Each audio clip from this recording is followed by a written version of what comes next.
Oke, kita masuk materi berikutnya, itu mengenai kegunaan suatu benda.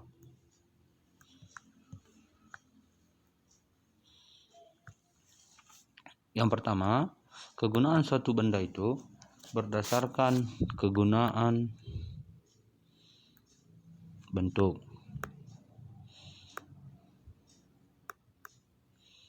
Nah, artinya kegunaan bentuk, kegunaan yang muncul setelah suatu barang diubah bentuknya.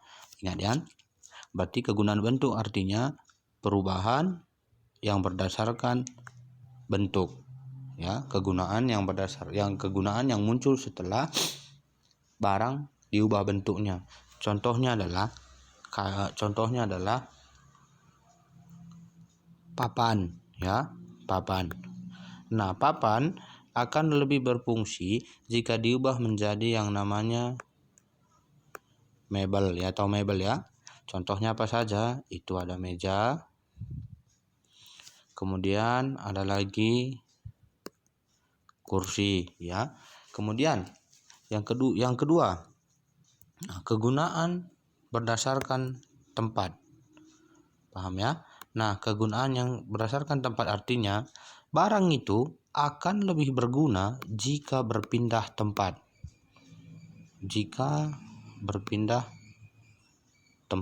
Paham ya? Nah, artinya bagaimana? Keadaan suatu barang akan lebih berguna jika berpindah tempat. Contohnya apa? Nah, contohnya ada pasir. Nah, pasir ini pasti sudah banyak di sungai, ya. Paham ya? Di sungai. Tapi akan lebih berguna jika akan lebih berguna atau nilai ekonomisnya akan naik jika dibawa ke daerah kota atau perkotaan. Maksudnya bagaimana? Nah, pasir ini dapat lebih berguna jika dibawa ke daerah perkotaan, kemudian dijadikan sebagai bahan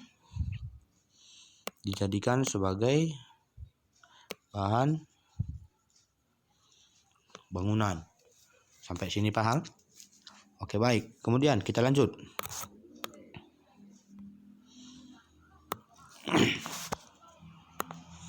Nah, kegunaan berdasarkan waktu. Oke ya, kegunaan berdasarkan waktu. Nah, artinya bagaimana? Suatu barang akan lebih berguna jika digunakan pada waktu yang lebih tepat.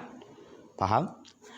Suatu barang akan lebih berguna jika digunakan pada waktu tertentu atau waktu yang lebih tepat.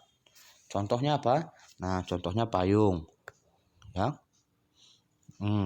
Payung akan lebih berguna jika digunakan pada waktu musim hujan, bisa ya. Yang kedua, apalagi? Itu adalah contohnya jas hujan. Nah, bagi kamu pengendara sepeda motor, jas hujan akan lebih berguna jika digunakan pada musim hujan atau pada waktu hari sedang hujan, cuaca sedang hujan. Kemudian yang ketiga, ini adalah kegunaan milik. Nah, ini bagaimana? Kegunaan milik ini akan lebih berguna jika berpindah tangan atau berpindah kepemilikan. Nah, contohnya apa? Cangkul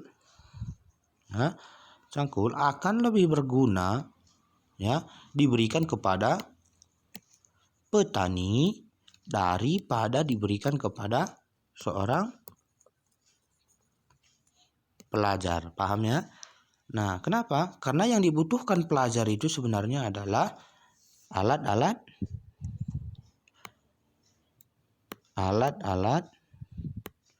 belajar. Nah, tapi kalau misalnya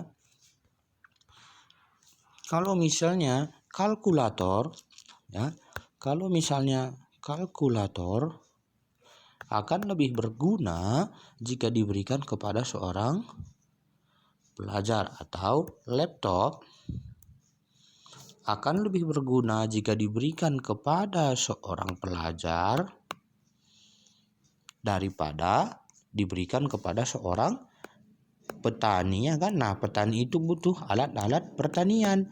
Nah, nggak mungkin kan kalau dia lagi proses penyemprotan, tumbuhannya lagi proses penyemprotan, petani menggunakan laptop. Nah, itu mustahil, susah, ya kan? Nah, sampai sini dulu, paham ya? Jadi kita ulang.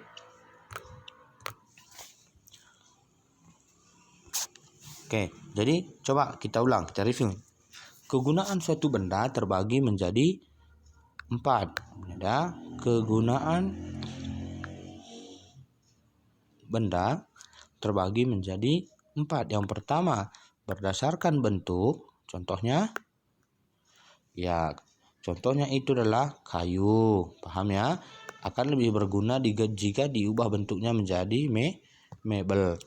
Yang kedua, kegunaan tempat. Nah, ini yang kedua ya, kegunaan tempat. Nah, kegunaan tempat barang itu akan lebih berguna jika berpindah tempat. Contohnya pasir yang ada di sungai, akan lebih berguna jika dibawa ke daerah perkotaan. Kemudian yang ketiga itu adalah kegunaan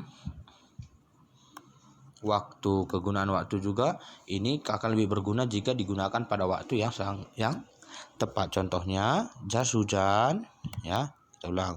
Jas hujan akan lebih berguna jika digunakan pada saat musim penghujan, ya, daripada pada musim kemarau. Kemudian yang terakhir itu kegunaan milik, ya. Nah, kalau kegunaan milik itu, nah, laptop lebih berguna bagi kamu seorang pelajar daripada seorang petani. Tapi cangkul akan lebih berguna kepada seorang petani dibandingkan dengan seorang pelajar. Nah, sampai sini dulu, paham ya? Oke, baik. Terima kasih.